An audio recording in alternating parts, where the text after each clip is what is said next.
This is an update on my reading for Historathon and Book Bingo prompts. I finished Queens of the Crusades. I gave it 5 stars.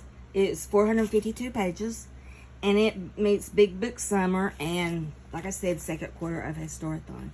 It's about the Plantagenet queens from 1154 to 1291. It starts off with Eleanor of Aquitaine, who was the wife of Henry II, and she started the dynasty which ruled for 3 centuries.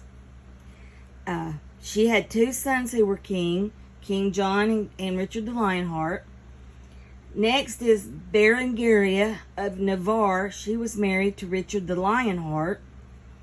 Next is Isabella of Gloucester, and John married her when she was 12 and he was 33, and he got rid of her to marry Isabella of Angoulême, and she was fixing to marry Hugh the Ninth, and John just swooped in and married her anyway, and he didn't care. And she eventually, after John died, she married Hugh the Ninth's son, Hugh the 10th. Next, we have Eleanor of Provence, and she was married to Henry III. They had a good marriage. People didn't think he was too good of a king, but he was a good and faithful husband and a good father. He loved his children, and he was good to his children. Next is Eleanor of Castile, and she was the wife of Edward I, and he totally loved her, and he was faithful, they say, to her too. And when she died, he was devastated. They were out of the country, and on their travels home, he built Eleanor crosses everywhere they stopped, and 3 of them are still in existence. This is a well-researched, in-depth look at the queens. It's easy to read, easy to follow, and it's short chapters, which I love. I love books with short chapters. Eleanor Aquitaine, she was married to King Louis, I don't know which one, the 3rd or 4th, or I don't know, one of them. And she was not happy being his wife, so she had finally talked him into annulling their marriage, and she married Henry II. And her sons rebelled against Henry, and she sided with her sons, and she was in prison for over 20 years till Henry II died, and Richard the Lionheart became king, and he set her free, and he was a devoted son. He was his mom's favorite, and he was so devoted to her, and he was always out of the country. He hardly ever lived in the country during his kingship, and she ruled for him. And she was just a fascinating lady. Then we have Berengaria of Navarre, and she never set foot in England, I don't think. Even after Richard died, she was going to, I think, once, and then she didn't. And Isabella of Angoulême was not liked because people didn't like John. And the rest I've already said. It's a good book. I recommend it. The next book I read was Mrs. Dalloway by Virginia Woolf, and I gave it 2 stars, and it meets the Book Bingo prompt. Book published in 1925. I don't see what all the hype is about Virginia Woolf. I did not like her writing style. I didn't. I wasn't interested or invested in the story. It was too busy and confusing and hard to follow. Just the flow of thoughts were just, I don't know, it was just a mess to me. The style of writing, the plot was just all over the place, and I didn't care about the story.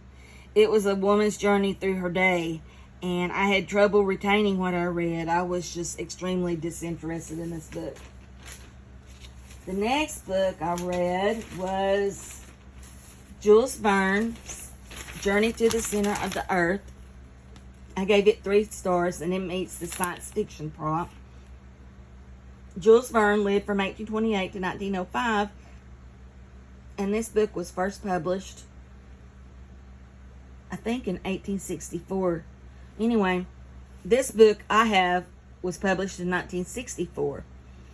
Jules Verne was French, which I didn't know, and he suffered intense pain the last 20 years of his life from a leg wound a nephew gave him when he went mad and shot him. Is that not crazy? He ran away when he was 11, and he promised his mom that from then on he would never run away and he would only imagine traveling. And he started writing stories. And this book, I liked it okay. The journey to the center of the earth, I felt claustrophobic, very claustrophobic reading this. I felt like a couple times I suffered from panic attacks, and I felt like I could kind of feel one maybe coming on, and I would quit reading it. But yeah, it just made me feel extremely claustrophobic. And then I think the ending was just a lame way to end the book. I don't know. It was a letdown, the ending. For all they went through, and then it was just a letdown. The next book I read was Living Free. I love these books by Joy Adamson. There's 3, Born Free, Living Free, Forever Free. And my aunt bought me these books, and I only have this one. I don't know what happened to the other ones.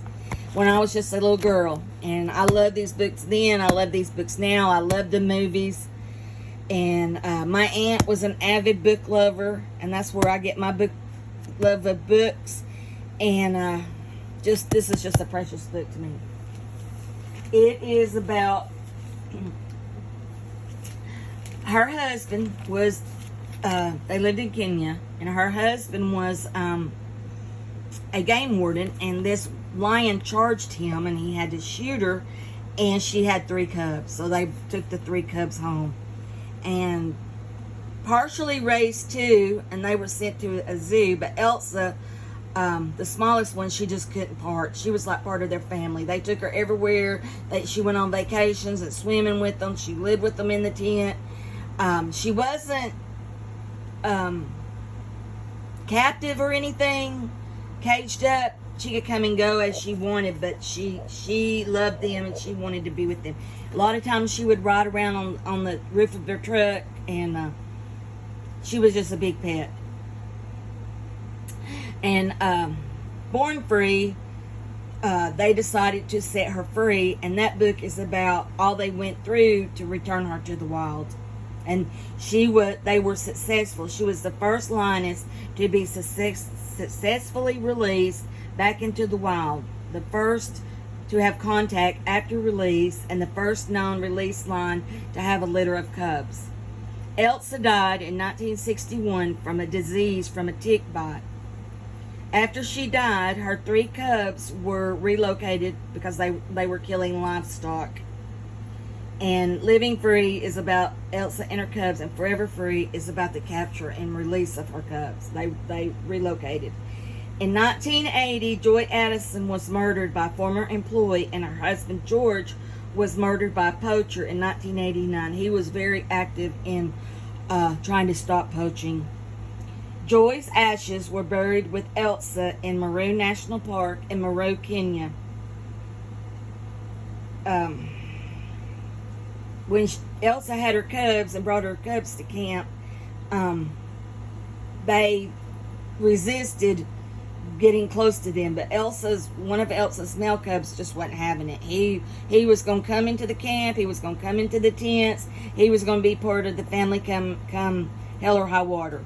And they resisted petting him, but he was going to be part of their family, and that was it.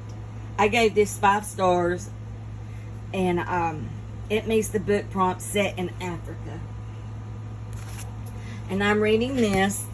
I've heard so many good things about it, and I'm loving it so far. That's where I'm at. And it meets the book bingo prompt, a color in the title of the book. And I'm reading this, and oh my gosh, it's so good. I love this. I love the character Molly. She never went by Molly. She went by Margaret. Molly was a name invented by the media, but she went by Mrs. J.J. Brown or Margaret, or when she was young, Mags. But it starts out, about that much of it is about the Titanic. Then it's about her life and everything she went through, and then the ending of it, you're back to the Titanic. So it meets the book bingo prompt. Shipwreck, and it's just so good. I can already tell it's going to be one of my favorites. Then I'm meeting this, and to me, this looks like a night scene. So this is going to meet the Bingo Prompt night scene on cover. And it's about Custer and Sitting Bull and the Battle of Little Bighorn. So, and then I'm reading this. It does it on the front cover, but on the side, it is one word. And on the front page, it's one word. So this is going to meet the book Bingo Prompt one word title. So, and I'm still reading this. Neil Armstrong. I've stopped it to read the other things. I'm real bad about that. It meets the transportation, the type of transportation. So that's my reading journey now, what I'm reading and what I have read. And thanks for listening. Bye.